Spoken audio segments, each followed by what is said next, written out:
宜蘭縣一個姓陳的年母去互指控講伊有苦毒一個4個月大的查甫嬰仔，造成這個翁嬰仔呢腦部灼傷，檢方是起訴了後家屬頭擺來開庭，家屬因嘛捌佇咧法院外口開記者會指責年母，專案一審的判決出來，合議庭認定講，按照這嬰仔的詳細報告看起來，腦部出血的時間是佇咧案發進前的3天，當時大部分的時間攏是由爸爸媽媽佇咧顧，所以判年母無罪，專案猶閣會當上訴。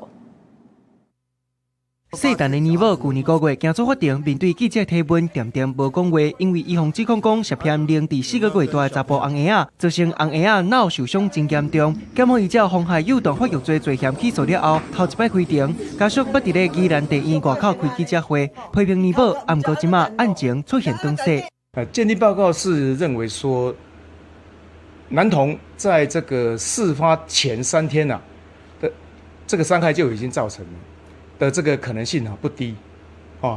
那被告所辯呢，並非完全不可採。判決書就指出，經過台大兒童病院兒童保護醫療中心檢判，這個查甫翁嬰仔腦出血時間是佇咧去年代志發生迄時1月13進前3天內，而且這段時間攏是查甫翁嬰仔爸母佇咧照顧，袂當排除腦出血是爸母造成的可能性。而且檢察官提出的證據無法度證明這個年母有大力甲翁嬰仔害，互翁嬰仔互弄到的事實，所以判這個年母無罪，會當上訴。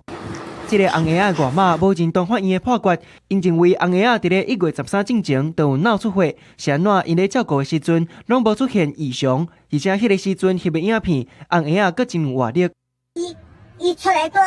13進前的問題，我12至13的透早，伊來好好啊，也好好啊，我有錄啊，攏有震動啊。翁嬰仔的外媽就表示，看到判決的結果，心內是真痛，絕對會上訴。因為翁嬰仔即擺狀況，家屬表示已經有好小可，毋過要是無好帶。目前查某囝無頭路，專心專意佇咧照顧囡仔，毋敢閣找年母來帶。記者綜合報道。